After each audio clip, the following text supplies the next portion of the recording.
नमस्कार। हस्तरेखा के इस प्रकरण में हम जिस विषय पे बात करना चाहते हैं आज आपके साथ, वो है हृदय रेखा। प्राचीन ग्रंथों में हृदय रेखा को बहुत ही महत्व दिया गया है और आधुनिक युग में भी अधिकतर जो हस्तशास्त्री हैं इसको बहुत महत्व देते हैं। ये रेखा किसी भी माउंट से शुरू होकर बुध माउंट के ऊपर या उसके नीचे बिल्कुल एंड पे समाप्त होती है। पहले ये देखें कि कौन सी हस्तरेखा कैसी होती है। हस्तरेखा बहुत मोटी या जिसमें बहुत गैप हो वो अच्छी नहीं मानी जाती और बहुत पतली भी अच्छी नहीं मानी जाती। ये एक स्मूथ, एक जैसी चलने वाली रेखा जब हो तो वो बहुत अच्छी मानी जाती है। ये थोड़ी सी गुलाबी रंगत में हो तो और भी बेहतर है। अगर ये सफ़ेद हो तो इसे भी कमज़ोरी की निशानी माना जाता है। ये दर्शाती क्या है? भावनाएं, प्रेम, अध्यात्म, सेहत, हृदय के सेहत, वफादारी, लॉयल्टी, ये सब चीज़ें हृदय रेखा से पता चलती हैं। प्राचीन ग्रंथों में तो इसको आयु मापने के लिए भी प्रयोग में लाया जाता था, लेकिन अब केवल एक हृदय रेखा से आयु को नहीं देखा जाता। इसमें जीवन रेखा और माउंट्स भी देखे जाते हैं, किस तरह के हैं। मंगल रेखा भी देखी जाती है।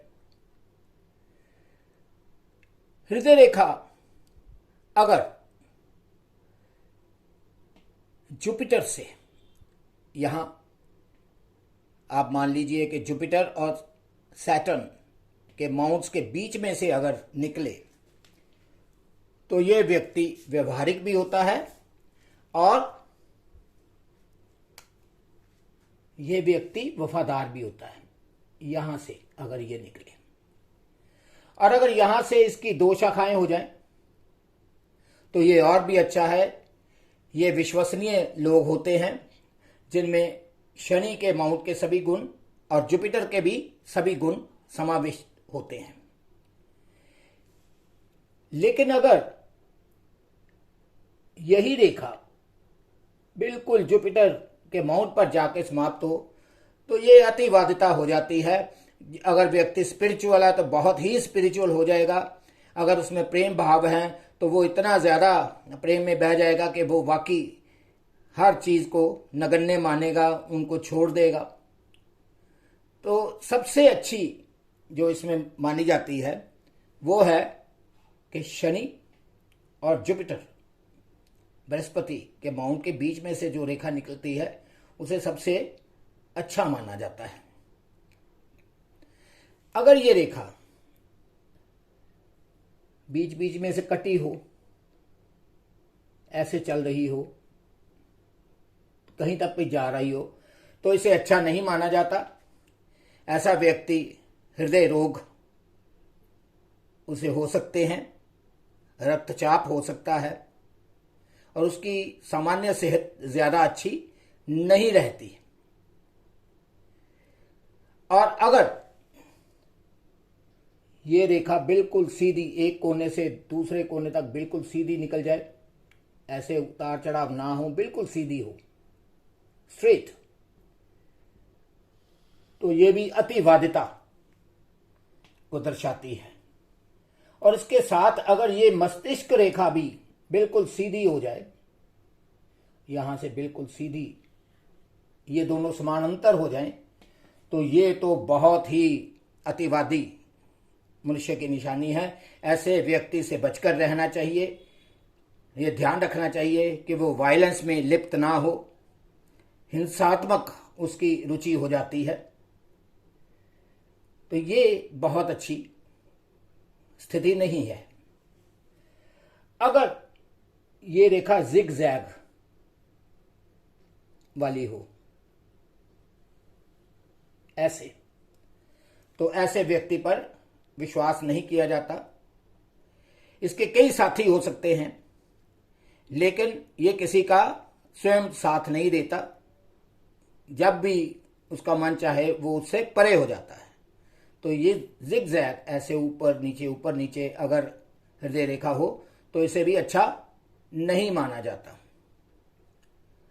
अब बात करें कि हृदय रेखा क्या डिपिक्ट करती है। जैसा कि मैंने पहले कहा, आपकी भावनाएं, दूसरों के प्रति प्रेम और अध्यात्म।